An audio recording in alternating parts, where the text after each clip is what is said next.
is it Monday? As we get up with you starting right now, Orlovsky is here. Rex Ryan is here. RC, as you can see, is not. But he will be here in just a matter of seconds. He's walking in the door as we speak. As we begin with one of the great Sundays that we have ever seen. Orlovsky, here we go. Cowboys, Packers. It means Mike McCarthy's return to Lambeau Field. And might this be the day that we remember as Christian Watson, the beginning of a great career? It reminds me of week 1, the deep ball versus Minnesota that he drops. I love the air that Rodgers throws on this one. See how it falls over his right shoulder. He saves him room. A beautiful connection to start this game. It's a good game. Third quarter tied at 14. Cowboys driving, and get used to hearing Dak Prescott to C.D. Lamb. Starts on the right side of the formation on the deep crosser. I love the touch that Dak throws on that ball to pull him all the way away from that defender. Lamb had a big day. So did Tony Pollard. He had 115 rushing yards and this touchdown to take the lead. 2nd and 10, passing situation. You call the draw. Safeties are deep. You got a hat on a hat. Pollard right up the middle. 21-14 Dallas later in the third. Remember I told you, get used to hearing Prescott to Lamb. This is a great route.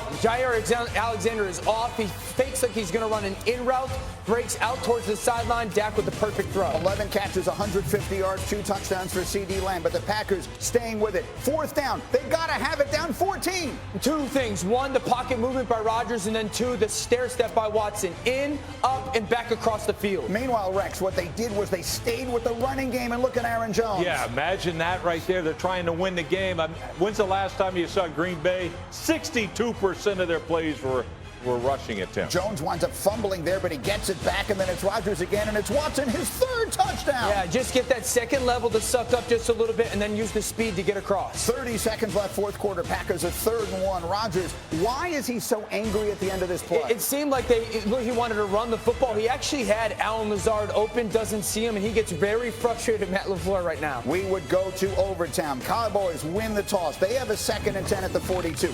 Malik Davis with a big hole as they run it up the middle, but wait, we've got a holding penalty, a lot of flags that Mike McCarthy did not like. So it goes from 1st down at the 25 to 2nd and long, backed up near midfield.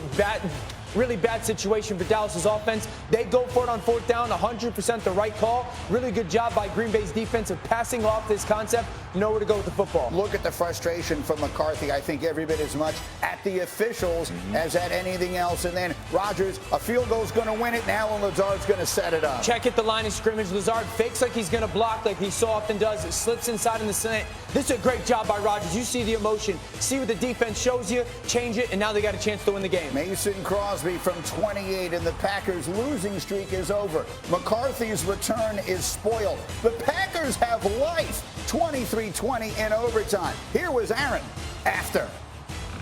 Last week was definitely a low,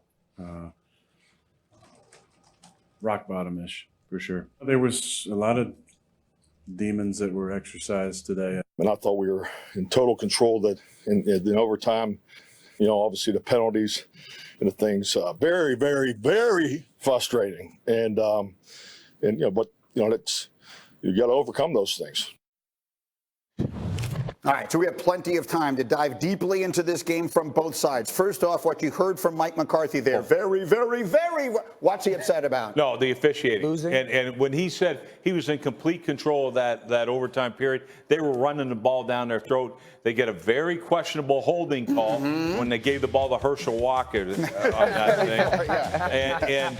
And so that was the first one. And then not getting the pass interference call, that killed him, and that set up this, which I thought, you know, it's funny, he's getting criticized for not kicking the field goal. I thought at the time it felt like he should have gone for it anyway. And you know I'm not a huge guy into that, but I believed it. But absolutely 100%, his frustration, throwing the headset down and all that was based on the officials. And candidly, I don't blame him. What you didn't see, we just showed it to you quickly there. In between the holding call and the 4th down play, there was a defensive pass interference they could easily have gotten that they didn't, going back in the other direction. Here is what you're going to see it here. Again, the frustration. This is the running play where they got the holding call. I know this was a different one here. Again, a lot of officials stuff that they were upset about. There's the holding call right there on Dean Lowry. What do you think, RC? Well, I think you're always going to be frustrated when you feel like penalties affect the game, especially if you're the Dallas Cowboys. And The thing Mike McCarthy is, he's going to focus on this, right? This is called smoke screens. These things happen when you go to see David Blaine or if you get to go see Chris Angel, right? They want you to look at this hand while this hand is doing something else. you were also up 14 points. Yeah. You were up 28-14, and you had an opportunity to put this team away. And what the Green Bay Packers did was, after they went down 14, they ran the football on the first play of every single drive. Yeah. They said, we're going to stick to what we do. And if you're playing the Dallas Cowboys, this is a team that's 30th in win rate against the rush in the entire league. Guess what? Every single team they have to play, if they want to get to the Super Bowl, is going to run the football. So when you think about the way that the Dallas Cowboys lost, they lost exactly how you expect them to. A team to stay patient and run the football, a team to pressure Dak Prescott and make him make plays on the move, and they were able to do that. What we didn't see a lot of in that highlight, because there was just so much in this game, we can't show you the entire thing, are the 2 interceptions that Dak throws. Both of them extremely costly, both of them with opportunities to score. How about the performance of Dak Prescott yesterday? Well, I mean, it's got to be concerning because, again, at some point we need to see Dak Prescott be better than the really good quarterback across from the other sidelines.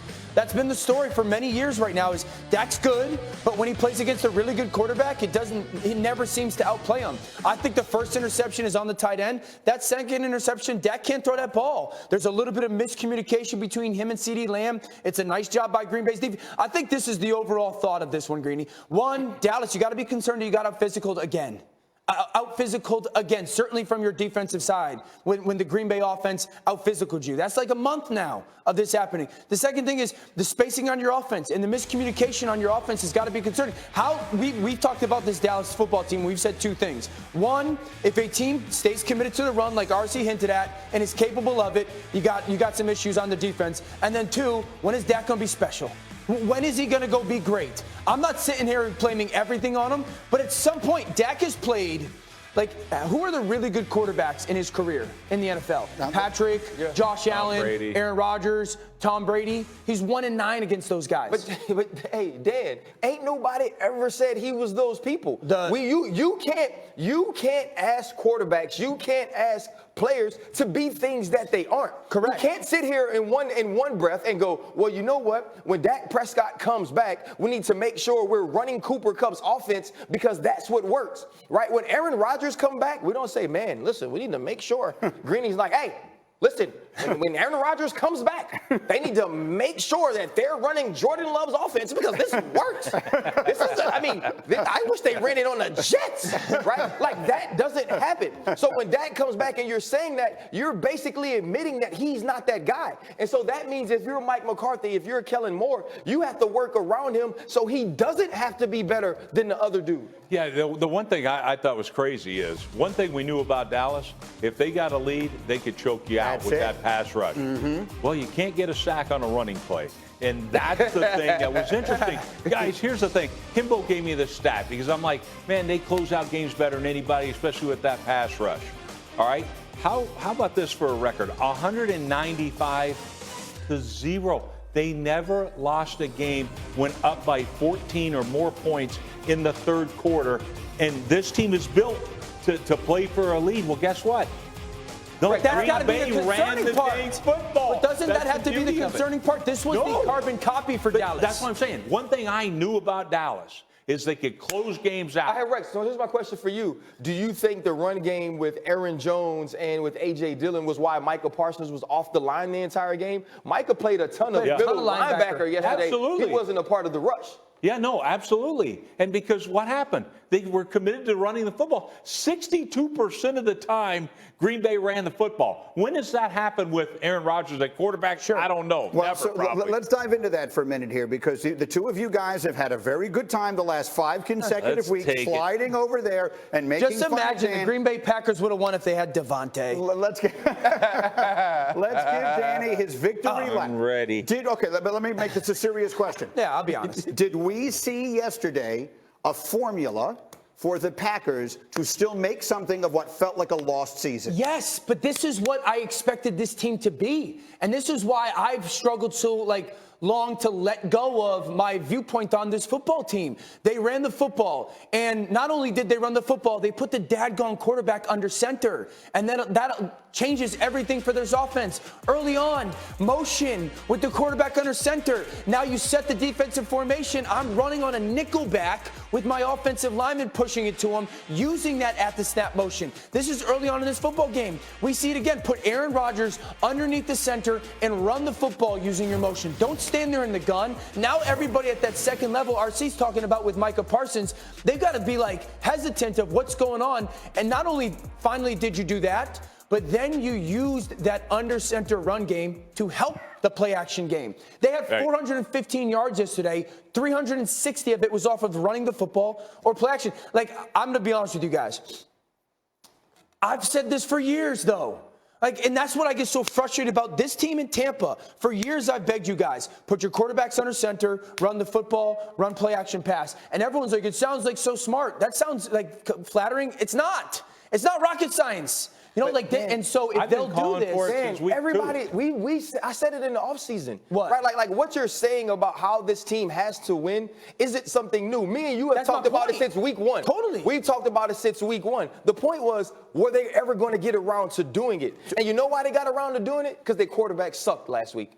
That's why. Because when you keep thinking that number 12 is going to pull us from the bottom of the abyss, we can keep doing what we've always done with number 12, and when we had number 17, then that's what we're going to do. No, you know what happened? He sucked last week, and Matt LaFleur finally said to himself, damn it, I got to do something different. 12 ain't what he used to be. You might be right with that. Yeah, you might be dead on with that. With LaFleur and Rodgers together, it really is simple. And you know I'm a big analytics guy. 28-1 when they run the ball 40% of the time or more. 28-1. So it sounds like an easy formula, but it's hard to do, I guess. When you have a Hall of Fame quarterback, you're like, now let's go back and throw it. It's still not how you win. But Rex, you thought about I'm with you, but Rex, I want exactly the same way, Ryan. I really think it's important to go to the next level of that. Like you have to, with Green Bay, you have to put them under center and run the football. You have to. Yeah. Because in the gun, it's so corny. It's too easy. And then not only that, but yesterday was the first time I felt this year that they used the run to help play action pass and not just drop back and throw a go route and see if it works. Like even the Watson touchdown is under center, play action pass. So it's got to be those things together. The reality is, if you look at the standings in the NFC, there may not be room in the playoffs for both teams in this game. You just